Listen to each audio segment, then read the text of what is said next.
Programa Cidadania Consciente, mais uma vez com vocês, um programa de reflexões, de debate sobre o cotidiano de Volta Redonda e da região.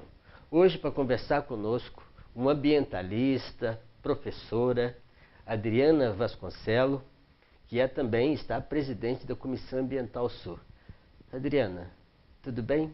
Tudo bem. Até agradecer, Zezinho, pelo convite de estar aqui presente hoje, te parabenizar pela iniciativa, que eu acho que realmente o nome do programa não poderia ter escolhido o nome mais perspicaz, assim, mais interessante, porque na atual circunstância do mundo atual, do Brasil, cidadãos assim, conscientes é a coisa que sim, mais necessitamos, de pessoas que estão questionando, participando, que querem fazer uma mudança nessa sociedade onde nós estamos inseridos.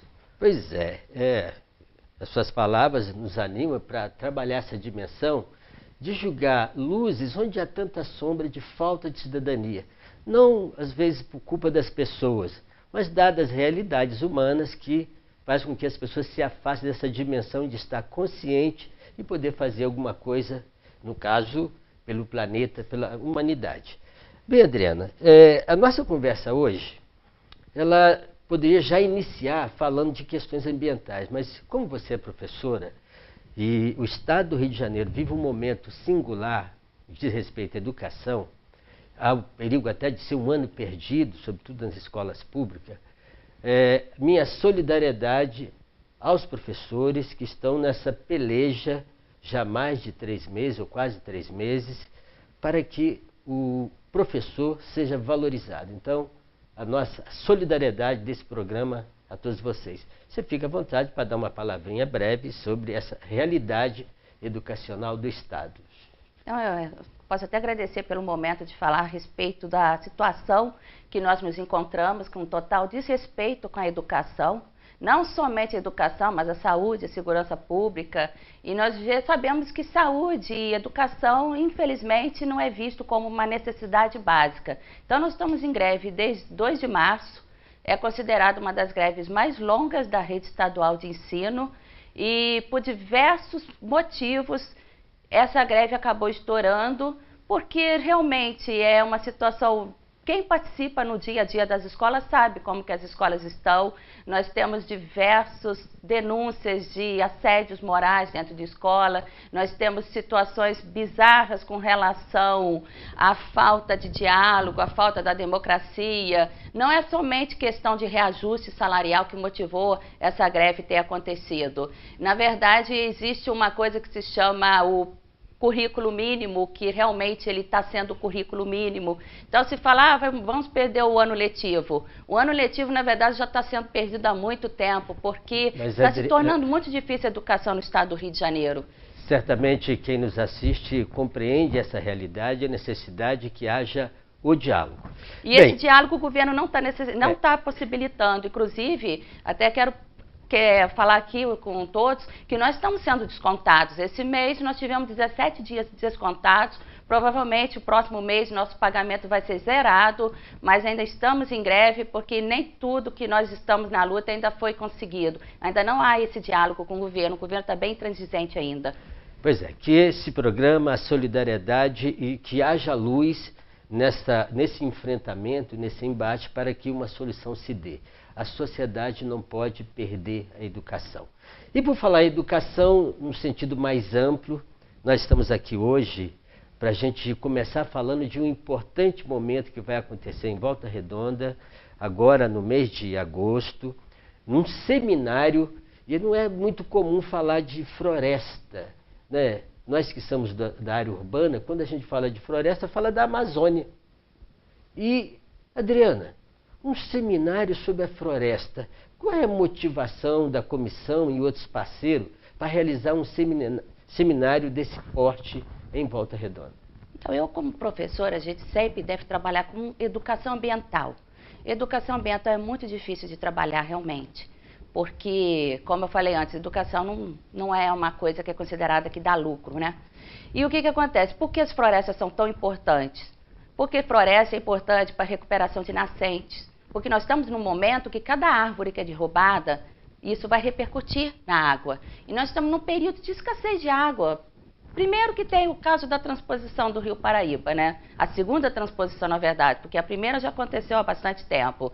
E o que acontece? Nós vivemos, falando agora da nossa região, nós vivemos numa região que o solo, desde a época da plantação do café, já é um solo que foi muito empobrecido. Então, nós temos casos gravíssimos aqui da nossa região de erosão. Erosão, então você vê nesses altos de morro as famosas vossorocas. Aquele fenômeno que abre uma cratera na terra, como é que chama? É isso que eu ia falar, as vossorocas. Aqui nessa região que houve o plantio do café, as vossorocas são muito comuns. Então, o que acontece? Essas vossorocas são provocadas pela erosão. Essa erosão vai acontecer o quê? Com as chuvas, essa terra vai para o fundo, vai para o leito do rio. Então, vai provocar o quê? O assoreamento. E esse assoreamento, em épocas quando começa a ter um pouco mais de chuva, transborda, acontecendo o quê? As enchentes, que é muito comum na nossa região, né? Então, e essa erosão toda, essas vossorocas, foi por causa do desmatamento. E esse desmatamento aqui na região continua acontecendo. Mas então, esse processo de agressão, que teve um viés também econômico, não recuperaram, foram plantando até que mudou a cultura. Na área urbana, a gente percebe que quase que não há espaço verde. Há algumas florestas, algumas árvores, mas em Volta Redonda, você tem quantas florestas? Então, o que nós temos aqui em Volta Redonda são duas importantíssimas florestas. Nós temos a Floresta da Cicuta, né? E a Fazenda do Ingá. As duas são unidades de conservação. Ingá é municipal desde a década de 50, acho que desde 1955, e a Cicuta. A Cicuta hoje, ela pertence à CSN. A titularidade das terras pertence à CSN, mas a gestão pertence ao governo federal, porque pelo SNUC... Qual o órgão do governo federal que gerencia a Floresta da Cicuta? No caso do Ingá, é a prefeitura. É a prefeitura. E a Cicuta? A Cicuta, a gestão compete ao ICMBio, que desde que o ICMBio está aqui na Cicuta, sempre fez uma gestão muito eficiente. A floresta, podemos dizer que ela continua em pé por causa da gestão que tem sido muito assim... Temos que parabenizar, sim, porque o ICMBio tem sido muito atuante com fiscalização, apesar de teve momentos que foi bem difícil poder fiscalizar, porque o ICMBio tinha que entrar em contato com a CCN com 2 horas no mínimo de antecedência. Mas há uma participação da sociedade nessa gestão? De que maneira? Então, a sociedade, na verdade, participa através do Conselho Consultivo, que eu também participo desse conselho. Dentro Isso, o Conselho tem 29 instituições que participam. E eu participo já tem mais ou menos há uns 2 anos, e nesse conselho se discutiu desde o plano de manejo até... Olha que interessante. Sim, então, é uma gestão democrática. Adriana, interessante o que você está falando com relação ao ICMBio e a participação da comunidade.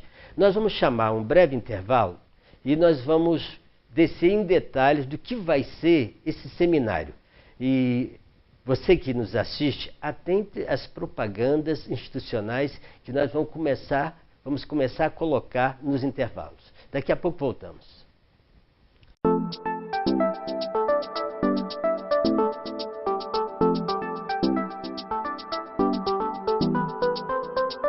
Para uma democracia funcionar bem, todo cidadão deve acompanhar seus candidatos, mesmo depois das eleições. Por isso é bom entender a função de cada cargo. Por exemplo, você sabe o que fazem os vereadores? Na Câmara Municipal, eles decidem o futuro do seu município. Os vereadores discutem e votam projetos que serão transformados em leis, fiscalizam se o prefeito cuida bem do dinheiro público, avaliam os orçamentos e levam à prefeitura as necessidades da população, ouvindo suas sugestões. E o prefeito? Você sabe qual é o seu papel?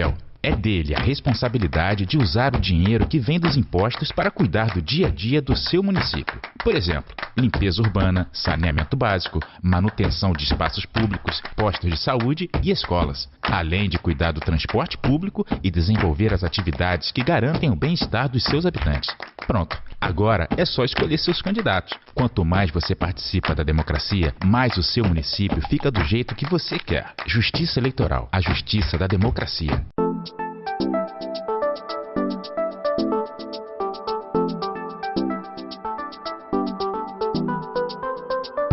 Retornamos, então, conversando com a Adriana, que é bióloga, professora da rede estadual e está presidente da Comissão Ambiental Sul. Adriana, nós estávamos falando da floresta da cicuta e agora tem um importante momento de reflexão sobre a floresta, especificamente. Esse seminário, qual foi a motivação primeira para a realização dele?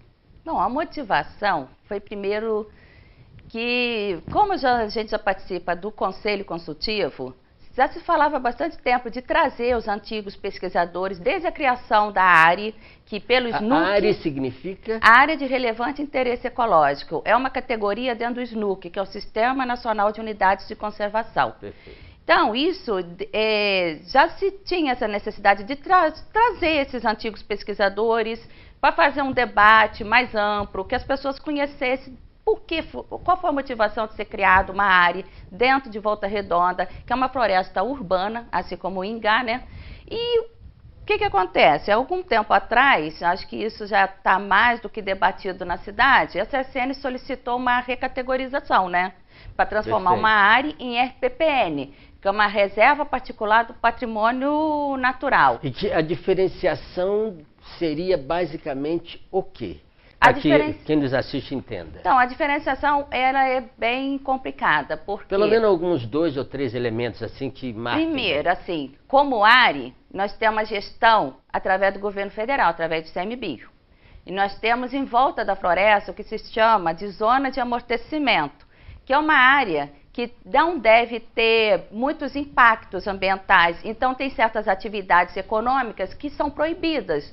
Por exemplo, criação de gado, plantação de transgênicos. Essas atividades são totalmente proibidas. A caça.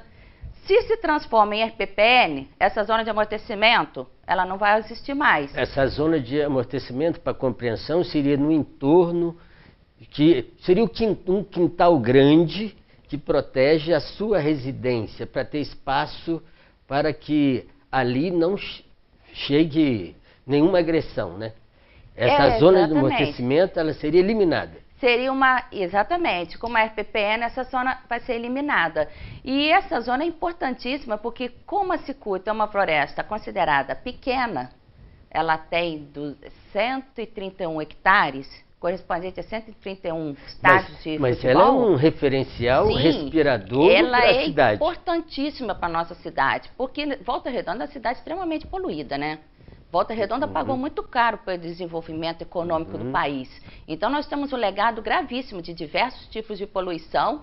Por isso, é imprescindível a proteção das 2 florestas que nós temos, que é o Ingá e a Floresta da Cicuta, que são 2 florestas dentro da área urbana. Mas aí, por conta disso, instituições como a Universidade Federal Fluminense, a Unifoa, a UGB, a Diocese, a Comissão Ambiental Sul, o próprio MEP, eles se juntaram para culminar para culminar nesse seminário. Qual a intenção, qual é o intuito desse seminário?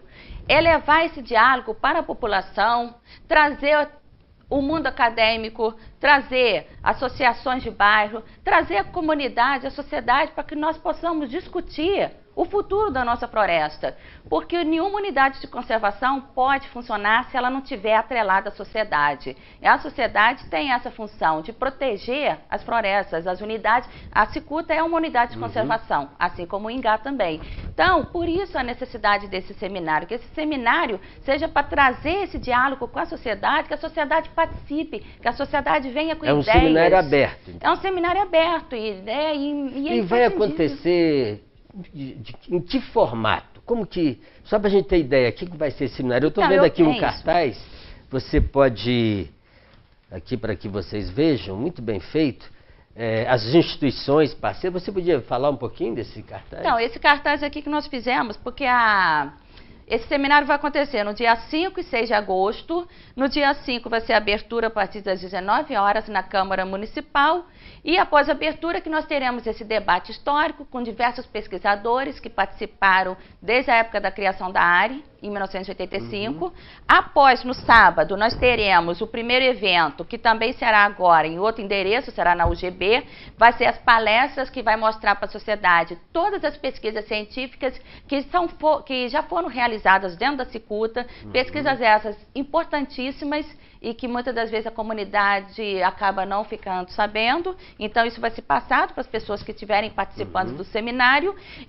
E após as 14h30, será a mesa redonda, que será na Câmara Municipal, onde nós vamos debater o futuro da floresta. E essa mesa redonda é importantíssima, que vai ter representação de diversas entidades, não apenas o mundo acadêmico, mas também nós teremos a participação de outras instituições e outras pessoas que são importantes, são organizações sociais que foram convidadas e alguns movimentos sociais para se discutir o que nós esperamos da floresta da cicuta. Adriana, só um instante, esqueci de falar uma coisa importante. Nós vamos emitir certificados às pessoas que forem comparecer. É interessante até para os estudantes, né? E não é necessário fazer a inscrição prévia, a inscrição é feita no local, na hora. Tá vendo? É uma oportunidade, nós estamos fechando, já encerrou, nós vamos começar a estudar, acabou o semestre, né? Então, para iniciar o semestre de estudo, você que é acadêmico, você que é estudante do ensino médio, e você que participa das organizações sociais, e você cidadão, cidadã, que quer conhecer a sua floresta, você pode participar desse seminário, porque ele é aberto. E atende para o nome do seminário: Passado, Presente e Futuro. Interessante, eu estava observando que o passado vai ser apresentado na Câmara na sexta-feira, onde pessoas que criaram a área floresta vão estar lá contando a história. A gente precisa ouvir as histórias para a gente compreender bem os passos a dar para frente. Então, na sexta-feira é o passado na Câmara e tem um viés político. Foi através da política, de ações políticas benéficas, que foi criado a área floresta. E que interessante, no sábado, pela manhã, vai lá para a UGB, um salão nobre da UGB, onde vai acontecer aquele diálogo com aqueles que estudam a floresta. São as teses, monografia, dissertações. Aí já vai para o lado acadêmico, que também tem um viés político. E na parte da tarde, retorna à Câmara. E aí eu acho que foi uma sacada da equipe que está organizando o seminário, no sentido assim de projetar para o futuro com viés político, que nesse vai estar as lideranças acadêmicas, as lideranças sociais, as lideranças políticas, o próprio Ministério Público, para dizer qual vai ser, o que se deve trilhar para que a floresta seja garantida para os nossos filhos, nossos netos, para as gerações que virão. Então, um seminário bem construído, uma participação nos dias, reafirmando no dia 5 e 6, e esse convite da presidente da Comissão Ambiental Sul, que faz parte da comissão de organização. Então, vocês estão de parabéns. Esse espaço de cidadania consciente quer servir para a nossa reflexão e também que haja a nossa participação, não só no Face, mas uma presença, né, física, de escuta, de palavra e de aprendizado.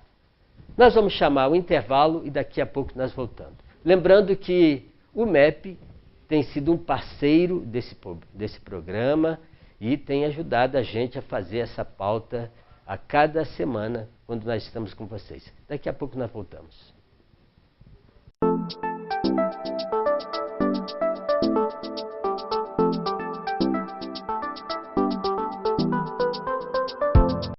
Nesta quarta-feira, na TV Ideal, Canal 8, estarei apresentando o programa Cidadania Consciente, um programa de debates e entrevistas, onde importantes temas da nossa cidade e região farão parte da pauta. Até lá, quarta-feira às 10, espero por você.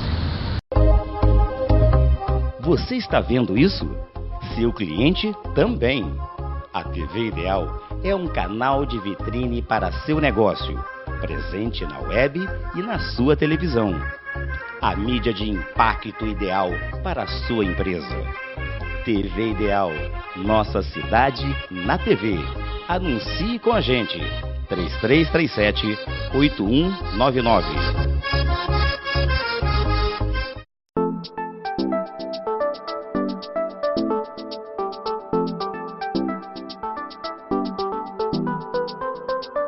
Mais uma vez, programa Cidadania Consciente, em diálogo, no terceiro bloco agora com a Adriana, para a gente falar um pouco dessa militância. Adriana, o cosmo, né, está em perigo, né? A poluição, as agressões, não só também as pessoas, mas ao meio ambiente, ele tem sido um referencial no mundo pós-moderno.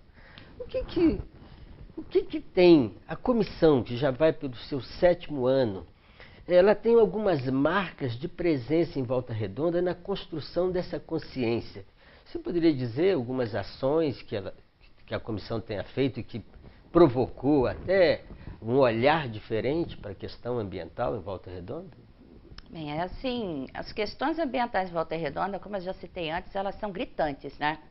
É uma cidade que eu moro aqui há pouco tempo, talvez uns 12, 13 anos, mas fui muito bem acolhida pela cidade. É uma cidade que as pessoas são muito hospitaleiras, mas nós somos muito vítimas, como eu falei antes, do desenvolvimento econômico do país. Então a gente tem casos assim absurdos de poluição, e a Comissão Ambiental Sul foi criada com o intuito justamente disso, né? De trazer um pouco de educação ambiental e de alertar a população dos nossos problemas, né? Que vai repercutir na nossa saúde. Sem dúvida. Então, assim, a Comissão Ambiental fez um trabalho muito interessante. Foi na época que nós estávamos, isso foi, acho que foi em 2009, acho que mais 2010, recente, né? 2010. Então, o que nós fizemos? Nós colhemos, né, amostras de águas do Rio Brandão. Não, mas tinha um nome do Projeto Piloto Rio Brandão, né? Então, com esse projeto Rio Brandão, o que nós fizemos? Colhemos água de diversos pontos diferentes do Brandão. E o que eu achei mais interessante foi quando eu entrei dentro do lixão. Esse lixão de Volta Redonda que ficou funcionando por mais ou menos 25 anos, né? E lá nós vimos que, além do lixo, né, havia 2 imensas piscinas de chorume. E o chorume, para quem nos assiste entenda, o chorume é o quê? Então, é um líquido que, com a decomposição do lixo, esse líquido, ele sai do... É igual você deixa dentro da sua casa um saquinho de lixo, você vê que começa a sair um líquido. É um resíduo da decomposição do próprio lixo. Só que ali o chorume é muita quantidade, porque era o lixo da cidade inteira. Imagine. E basta uma gotinha. Você falou que tinha uma piscina? 2. E basta uma gotinha de chorume para contaminar 1 litro de água. Olha só. E o que acontecia? Durante alguns períodos, quando havia um pouco de chuva, acabava que transbordava. E esse chorume chegava a escorrer por Ribeirãozinho do Chorume. Olha o nome, Ribeirãozinho do Chorume. E esse Ribeirãozinho ia justamente para onde? Para o Brandão. Olha então, só. Quando Contaminava o Brandão. Contaminava. Então, o que acontece? Quando você fazia a coleta da água, antes da Floresta da Cicuta, ali próximo do lixão, os índices de poluição eram altíssimos. Agora, quando você coletava após a Floresta da Cicuta, você via que esses índices, que esses parâmetros tinham uma melhora significativa. Então, a análise que a gente fez era qual? Que a floresta estava funcionando como um filtro. Então, florestas são importantes para a purificação da água. Olha que interessante. Aquilo que estava contaminado, morto, ao passar pela floresta, e era 1 quilômetro mais ou menos de floresta, não sei a extensão, mas a coleta que vocês faziam após a floresta tinha uma outra característica físico-química. Sim. De qualidade, Vai você ver. A floresta acabava se contaminando, mas deixava uma água de melhor qualidade. E florestas são importantes, inclusive, para a proteção de nascentes, né? A gente não pode esquecer disso. E você vê que a melhora da água foi realmente muito significativa. Mas aí, quando passar pela floresta, ficava positiva, boa, e quando chegava na cidade? Fazia análise, as análises foram feitas através do SAI, então você via que o teor de oxigênio... foi uma parceria também com Sim. o SAI, né? Então havia melhora da quantidade de oxigênio dissolvido, DBO, a turbidez, vários parâmetros foram analisados. Certo. E quando você passava novamente dentro das cidades, aí a contaminação por causa de esgoto voltava tudo novamente, E né? quando chegava o Paraíba? Já aquela água de péssima qualidade, né? E a gente sabe que, infelizmente, o Rio Paraíba do Sul vai acontecer uma segunda transposição, e é um rio também, um rio doente, mas é o nosso único recurso Mas, de Adriana, água, né? eu acho que você falou uma coisa, esse projeto, inclusive a Comissão Ambiental Sul tem um referencial do engenheiro Gil Portugal, no surgimento dela, e aí é uma referência ao bispo emérito Dom João Maria Messi, eu não quero ser indelicado e citar outros nomes, mas e outros parceiros importantes, capitaneado pela própria diocese na época, foi criada essa comissão, e o Gil Portugal, ele teve um papel muito importante na formação da comissão e até na construção desse projeto, que 2 anos depois, para 3 anos, foi construída a ET Gil Portugal. De certa forma, o movimento social, a comissão ambiental, ela serviu para provocar o poder público a acelerar o processo de uma estação de tratamento de esgoto. Acresço, Adriana, que eu acompanhei um pouco esse processo, o lixão era um contaminante da floresta. Com a movimentação da comissão, o lixão teve que mudar de lugar. Ele teve que ser e adequar aquele espaço. Passado mais algum tempo, já foi criada a estação de tratamento de esgoto. Você vê como a sociedade organizada, ela pode ir pautando o poder público para fazer correções. Então, essa experiência do projeto piloto Brandão, que durou quase 3 anos, ela foi uma alavanca importante para empurrar o poder público a um compromisso com a comunidade. Então, está de parabéns à comissão, mas nós estamos caminhando quase para o finalzinho do programa. Eu gostaria que você só reforçasse o chamado para o seminário e também na sua mensagem final, e você gostaria, eu sei que você quer dar um recado aos seus colegas professores, você vai ficar à vontade, mas o seminário, retomando o seminário, que dia que vai ser mesmo? Será dia 5 e 6 de agosto, na Câmara Municipal e na UGB, sábado de manhã na UGB e à tarde na Câmara novamente. Então, no sábado, na sexta, à noite na Câmara, Isso. o passado. Isso. Pela manhã, Presente. na UGB, o presente. E à tarde, O futuro. o futuro na Câmara. Então, um seminário passado, presente e futuro da Floresta da Cicuta, um importante espaço para a oxigenação melhor para a nossa vida. Adriana, as suas considerações finais, agradeço a sua presença, você fica à vontade para deixar seu recado ambiental ou aquilo que você achar interessante. Então, eu reforçar novamente a participação da sociedade dentro desse seminário, porque vai ser o primeiro seminário, esperamos que seja realmente o seminário histórico, onde a gente possa agregar mais personagens, mais atores na proteção das florestas que nós temos na cidade. Primeiro, nós estamos começando com a cicuta, e que as pessoas possam participar trazendo ideias para agregar, para ajudar, para participar dessa gestão, porque sem a participação da sociedade, nenhuma unidade de conservação consegue se sustentar. Então é muito importante que as pessoas participem sim, porque nós temos 2 importantes unidades de conservação. Nós temos a cicuta e nós temos o ingá.